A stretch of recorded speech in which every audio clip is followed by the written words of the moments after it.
Olá, galera da Hemodiálise, e aí, tudo bem com vocês? Eu sou a Rúbia e vim fazer mais um vídeo para o nosso canal, a Hemodiálise. Bom, gente, hoje eu venho falar sobre como eu descobri a insuficiência renal e como foi o seu avanço até eu chegar naquela ou na máquina. Não foi um caminho muito fácil e nem muito longo, infelizmente. Mas enfim, hoje eu venho contar mais um pouco da minha história de apenas insuficiência renal, tá bom? Bom, eu comecei a passar mal lá entre meus 12 e 13 anos de idade, bem novinha, gente.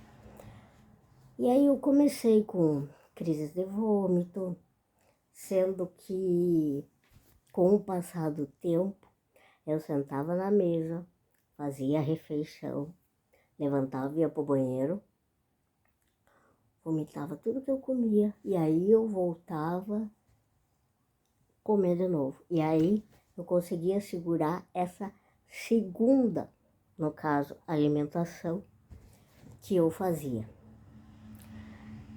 E aí, no começo, até que foi, digamos, legal, porque como eu era nova e eu estava acima do peso, o que eu comecei a fazer? A perder peso. Só que com o tempo começou a ficar difícil de sentar, comer, ir lá, vomitar, voltar e comer de novo. Devagarinho parecia que o meu estômago não queria mais segurar o alimento, né? E aí, até que com o tempo foi perdendo a graça e nem me passava pela cabeça que isso era o meu organismo fazendo uma bulimia, quem sabe até como uma própria defesa, né? Afinal de contas, o corpo faz de tudo para nos manter bem.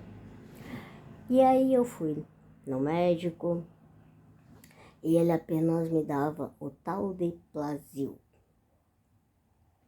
e fazia exame de hemograma sem ver a função renal. Ou seja, não adiantava nada, infelizmente. Com o passar do tempo, eu fui perdendo o peso, eu fui ficando fraca e as crises de vômito eram cada vez mais frequentes. E, gente, a minha geração é a geração dos anos 80 e a gente não era tão rápido, digamos assim, para começar a namorar tão novo como a geração que hoje a gente vê. Então, assim, eu na inocência, com 13 para 14 anos, por aí, eu ainda brincava com as minhas bonecas. Eu fazia casinha de Barbie, sabe? E aí, um dia eu tava sozinha no consultório com o meu médico e ele me olhou e me perguntou se eu estava grávida. Eu confesso que eu me ofendi com a pergunta dele. E aí eu olhei para ele e disse, só se o filho é teu. Assim, na lata. A postura dele foi aquela assim de, eu não gostei. Enfim, eu imagino que ele não deve ter gostado da resposta, mas, enfim. Depois disso, eu resolvi ir no médico do posto de saúde. Eu quero deixar claro aqui, gente, que eu não tenho nada contra médico de posto, médico de SUS, ou particular, ou convênio. Afinal de contas, a gente busca o que a gente consegue de momento, ou a oferta que a gente tem. Eu apenas estou contando para você a minha história, para você saber como foi o meu trajeto, digamos assim, a minha experiência até eu chegar na máquina. E aí, gente, quando eu fui lá no médico do posto, ele me examinou, avaliou E aí ele me disse, afinal de contas, ele quase me matou do coração, para ser bem sincera com vocês. Ele falou que a minha barriga estava muito grande e por conta disso ele achava que eu estava fazendo um novo tumor. Afinal de contas, eu tinha tido neuroblastoma lá na infância. Imagina você receber essa assim, na cara, sem dó nem piedade. A única coisa que me passou na cabeça no momento foi tudo de novo. Aí ele chegou a essa conclusão porque a minha bexiga parecia estar um pouco grande de aparência. Isso ele simplesmente me olhando e me tocando, né? E aí ele deu, digamos que um tiro no escuro e me encaminhou para um urologista. Eu confesso que saí meio apavorada, mas não queria falar nada, porque eu não sabia nem o que falar, porque parecia que eu não me encaixava de novo naquela história. E eu não queria preocupar ninguém, porque já estava meio que todo mundo meio apavorado com a situação. E apenas aguardei na agonia até o dia da tal consulta com o urologista. Eu fui na consulta e comecei a descrever os meus sintomas. E aí, para minha surpresa, ele me olhou, assim, em questão de poucos minutos, e me disse: isso é insuficiência renal. Gente, aí me deu mais raiva ainda da situação. Porque o médico anterior que me cuidava do mesmo hospital era praticamente colega de porta dele, sabe? Eu quero deixar claro assim que eu não tô falando isso para falar bem ou falar mal de médico. São coisas que acontecem, querendo ou não, é a gente que acaba acarretando com o prejuízo. Mas eu juro que eu tive uma vontade de ir no consultório dele e perguntar por que ele não tinha pedido ajuda. Por que ele não tinha feito mais coisas ou algo do tipo. Essa é a reação que às vezes a gente pode ter, aquela reação tipo de raiva, sabe? Eu não sei dizer, mas foi a reação que eu tive. Eu sei o que eu senti, mas assim, para colocar em palavras, às vezes é difícil. Enfim, eu não podia ir até lá. E aí, a notícia que vem, você vai ter que internar. E aí, gente, para surpresa de todos, foi uma internação de 56 dias. E saí de lá com o diagnóstico de insuficiência renal aguda e ou com bexiga neurogênica. Ou seja, a bexiga neurogênica, ela não consegue esvaziar totalmente e aí você tem que fazer o cateterismo, que é passar uma sonda de alívio para tirar o acúmulo, para evitar o refluxo e ocasionar assim novas infecções urinárias. Enfim, pouco depois, meu médico parou de vir, porque aqui é cidade interior. Então ele parou de atender e ficou só atendendo num centro grande, onde ele já atendia. E eu tive que voltar para o médico anterior. E ainda confesso que foi sem vontade nenhuma, porque eu não tinha confiança nele. E aí, como voltar a fazer um tratamento com alguém ao qual você não tem confiança naquela pessoa? Isso foi bem difícil. Eu confesso, uma porque eu era nova, eu tinha muito pouco conhecimento, e outra porque eu não tinha confiança nenhuma. Tudo que ele me falava, eu olhava para ele e perguntava: você tem certeza disso que você está me dizendo? Gente, era sempre, porque eu tinha medo que ele fosse fazer, ou deixar de fazer, ou enfim. Eu tinha medo que pudesse fazer alguma coisa que não fosse ser bom para mim, por conta do que tinha acontecido. E isso é normal. Era uma insegurança minha. Imagina se o outro não tivesse dado aquele chute. Quanto tempo eu iria passar mal ainda em casa? Ou talvez, quem sabe até eu pudesse ter chegado até antes a conhecer aquela máquina. Gente, enfim, segui e em vez dele fazer uma dieta específica para o meu caso, ele apenas me tirou carne, leite e ovos. E aí o que aconteceu? Eu não fiz o meu segundo estiramento, ou seja, a segunda fase de crescimento que a gente tem. Eu só cresci até os meus 13 anos e aí por conta disso eu estacionei no meu tamanho. Por isso que eu sou, digamos, pequenininha. Bom, por isso eu sempre digo, se você que é profissional, principalmente da área da saúde, e assista aos meus vídeos, eu peço para você, por favor, estude, vá a fundo para você achar o diagnóstico do seu paciente. E se não conseguir chegar a uma conclusão, peça ajuda ou peça para ele buscar outros profissionais, porque você não está mais sabendo como ajudar ele a se estabelecer. E se você que é paciente, sempre questiona. Eu sei que é difícil a gente perguntar algo quando a gente não tem conhecimento. Talvez você pode buscar outro profissional que possa ajudar e até encontrar uma dúvida para você. Como eu sempre falo, e se, sempre, gente. Enfim, um bom tempo depois veio outro urologista trabalhar aqui no interior e eu comecei a me tratar com ele.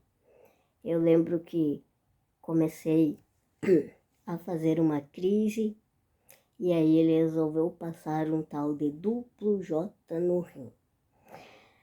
Gente, eu tava com tanto medo, ou insegurança, ou os dois juntos e misturados, que como se fosse assim, eu resolvi, digamos, fazer uma dieta louca, para ficar mais claro. E aí o que eu fiz? Eu praticamente cortei a carne, leite e ovo que eu podia, ou seja, eu passei praticamente um mês à base de água, chá, suco, frutas, verduras e legumes, mas assim, com cuidado até nas escolhas que eu fazia, pelo conhecimento que eu tinha. Então, imagina o que eu comia. Foi 30 dias mais ou menos assim. Fui fazer os exames e graças ao bom Deus estava estabelecido. Aí foi retirado um tempo depois do duplo J e aí segui na minha dieta louca e fui puxando aos poucos uma certa normalidade, comendo alguma coisa à base de leite, comendo alguma carninha, alguma coisa assim, mas eu sempre tive um grande cuidado nisso. E aí, gente, no outro ano, novamente eu tive outra crise. Só que não deu bem certo no nosso esquema. Eu falei para ele que eu me sentia estranha, que eu tinha uma sensação diferente no estômago. Eu falava assim, como se eu tivesse bichinho, digamos assim, mordendo o meu estômago. Era essa a sensação que eu tinha. E, gente, era muita náusea, mas muito. Aí ele sugeriu da gente fazer novamente a tentativa do duplo J. A gente fez, como tinha feito no ano anterior, mas infelizmente não deu muito certo.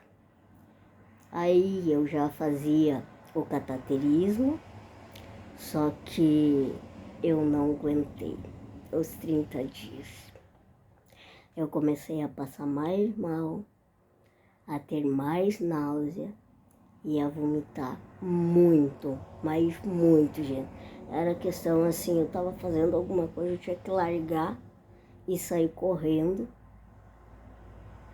porque se eu bobeasse não dava tempo de chegar no banheiro. Então eu não consegui aguentar os 30 dias como a gente tinha combinado. E aí no dia 24 de agosto de 98, eu me dei de cara com a tal da hemodiálise e conheci aquela máquina. Eu não tinha conhecimento realmente do que era a hemodiálise. E o meu médico urologista veio e me disse que eu teria que ir até o outro hospital para fazer hemodiálise. Eu achei que era apenas mais um exame e a única coisa que eu queria no momento, eu confesso, que é parar de passar mal. Afinal de contas, eu tinha ido até o laboratório aquela manhã, coletado o sangue, e eu fiquei até a hora que saiu o resultado, gente, sentada, nauseada e vomitando. Foi mais ou menos umas 3 horas assim. Então imagina o estado que eu me encontrava. Bom, aí começou aquele entra e sai de gente do meu quarto e ninguém falava nada comigo, só com meu pai e a minha mãe. A situação já estava começando a querer apavorar. Aí o meu médico falou que eu precisava de uma ambulância para me deslocar até o outro hospital. Eu confesso que nem sei como, mas na hora eu acabei conseguindo, digamos assim, ser prática. Apenas olhei para ele e perguntei: o meu pai não pode me levar? Afinal de contas, a gente tem carro.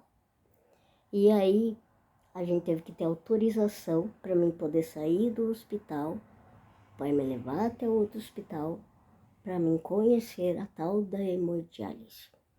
Gente, eu confesso que cheguei lá meia boca já. Ou seja, cansada, meia perdida e assim, exausta de tanta náusea e de tanta vontade de vomitar. Sem saber o que fazer, né, gente? Aí eu fui atendida pela nefrologista e fui colocada numa maca. Quando eu olho para cima, gente, eu nem sei dizer qual foi a sensação que eu tive. Eu lembro que eu vi uma plaquinha escrito UTI. Gente, eu tinha 16 anos. Naquele momento eu pensei, opa, a coisa é séria. E aí eu fui na UTI simplesmente para passar o catéter da hemodiálise. Eu juro para vocês que eu confesso, que eu achei que tivesse me matando e esquecendo de me avisar. Foi passado o catéter no meu ombro direito, ou seja, na subclávia, e gente, bota coisa doída, pelo amor de Deus, sabe? Eu levei assim, mais ou menos, depois daquele dia, uns 15 dias para voltar a me mexer. Um pouco por conta da dor e outro pouco porque eu morria de medo de que aquilo ali saísse, digamos assim, do lugar e aí eu tivesse que passar por toda aquela dor de novo para colocar outro. É, a nossa primeira sessão de hemodiálise é bem emocionante, né? Só quem senta na pele, talvez você esteja até revivendo esse momento aqui junto comigo. Mas é uma coisa bem puxada, uma coisa bem doída. E é uma coisa assim, digamos que em certos momentos até apavorante. Em seguida, eu fui até a sala para fazer a tal da hemodiálise. E aquela época, gente, eram as máquinas de banho. Não tinha a tecnologia que tem hoje. Elas eram bem mais simples. Eu lembro que eu passei mal pra caramba. Eu não aguentei todo o tempo que a doutora tinha estabelecido. Eu tinha pressão, caiu lá embaixo, tá? Pressão muito baixa. Eu tava praticamente quase de ponta cabeça, sabe? E aí, como eu não tinha líquido por conta de tudo aquilo que eu já tinha passado, né? De tanta náusea, de tanto ter passado a manhã toda praticamente vomitando, eu acabei saindo um pouquinho antes do tempo que a doutora tinha esperado que eu conseguisse realizar. Eu não sou de falar nome, sabe, gente, mas este é um caso especial. E como eu sei que ela assiste os meus vídeos, eu quero deixar um abraço para a minha primeira enfermeira que me atendeu na hemodiálise. Eu sei que a Ângela está aí e eu tenho certeza que nesse momento ela está revivendo essa história que a gente teve junto. Não muito agradável, né? Mas, digamos assim, são coisas que acontecem na nossa vida, sabe? É uma viagem ao tempo, digamos assim, que nós estamos fazendo nesse momento. Então, aí eu resolvi contar tudo isso para você, como foi o meu começo, mas assim, por que tudo isso, gente, que eu tô falando hoje para você? Porque existem exames, existem reações e existem especialistas para diagnosticar doenças. Tanto que eu fiz uma pesquisa sobre sintomas e eu quero passar isso para vocês. E se porventura você tiver algum ou alguns desses sintomas, por favor, agende uma consulta com um médico nefrologista e faça um check-up, tá bom? Então vamos lá. Primeiro, gente, a hipoglicemia. E por quê? Porque a redução da neogliconeogênese, aliás, que é a produção de glicose por células tubulares renais, ou seja, do rim, porque conforme a doença vai progredindo, nós temos um acúmulo de insulina no sangue. E por que isso ocorre? Porque os rins não estão conseguindo fazer a depuração dessa insulina, fazendo com que assim aumente a hipoglicemia. E se, como eu sempre tenho os meus e se, lá vai um. E se você for diabético, por favor, eu não quero parecer incrédula, tá? Mas não tenha a inocência de achar que o seu pâncreas está voltando a funcionar. É, gente, pois é, apenas o seu rim, digamos assim, morrendo aos poucos. Porque além do mais, você também tem acúmulo de medicamento no sangue. E isso ocorre devido à diminuição da filtração do rim. Então, busque ajuda, busque um especialista. Quanto antes você conseguir chegar lá, talvez mais tempo você consiga dar para o seu rim e mais tarde, ou talvez você nem chegue até uma hemodiálise. Então vale a pena, tá?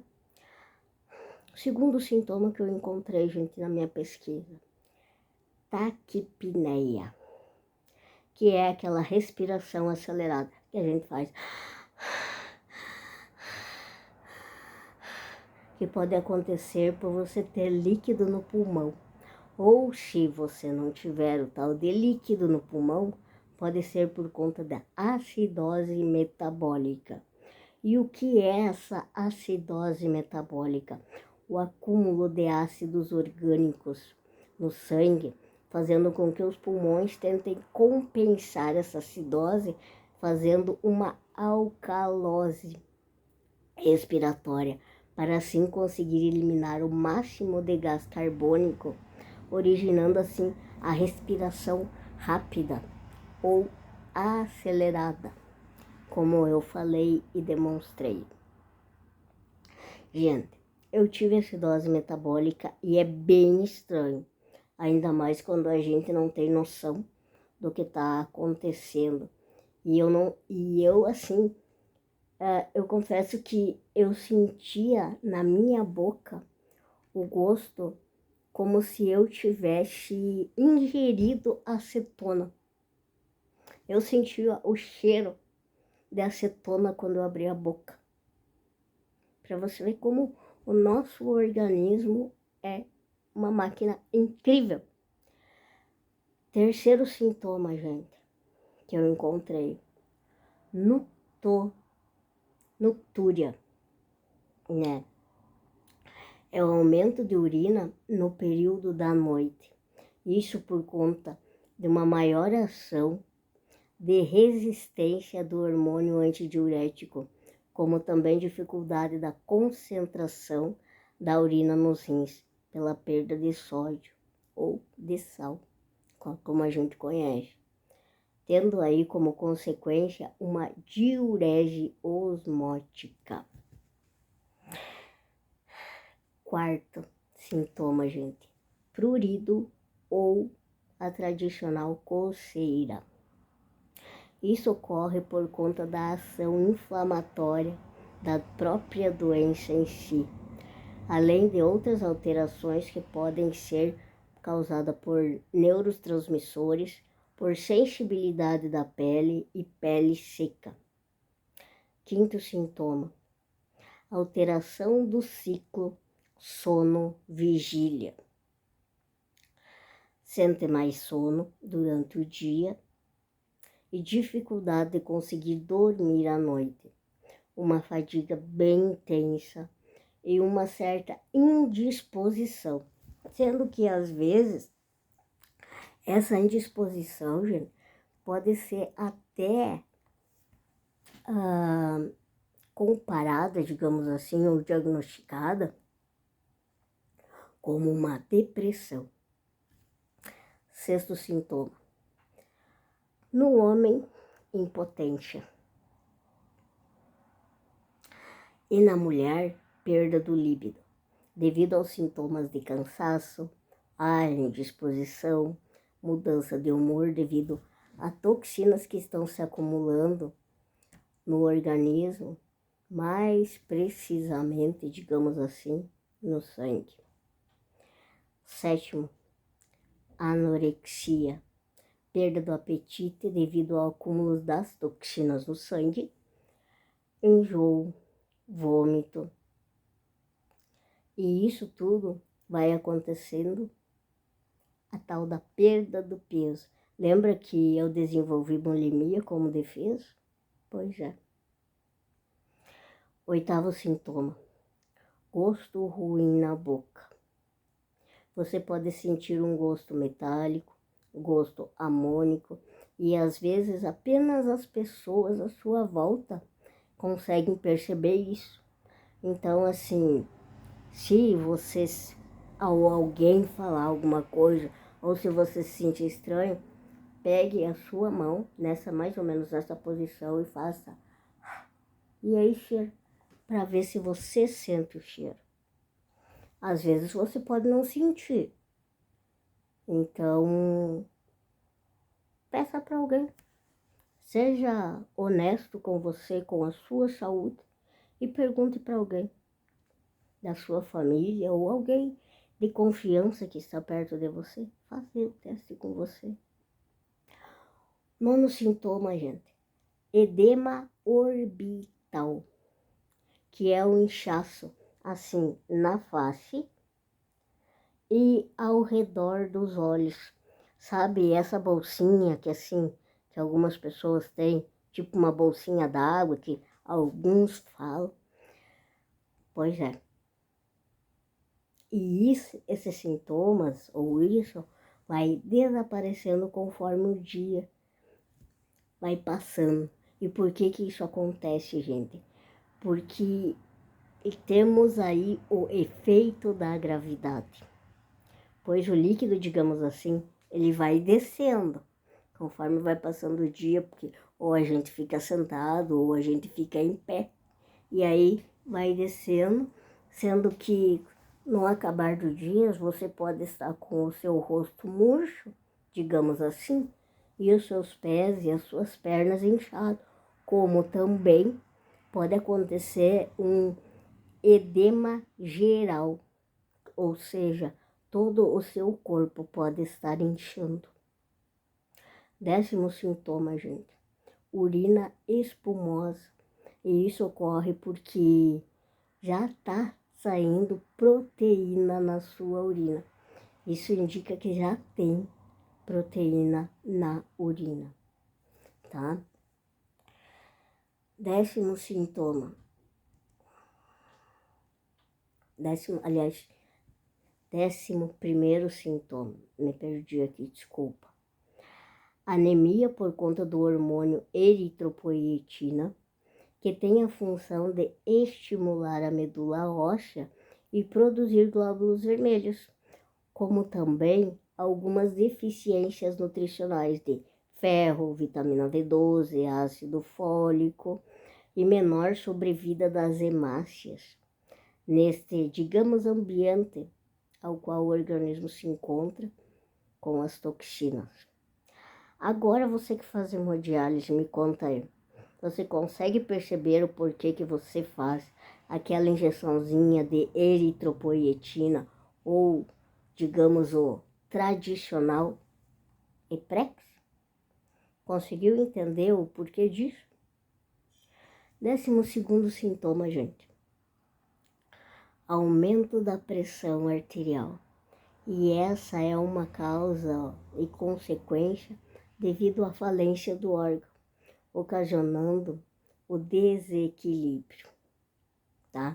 Então, assim, se por acaso você tiver algum ou alguns desses sintomas, não precisa se escabelar ou achar que você vai morrer. Não, sabe?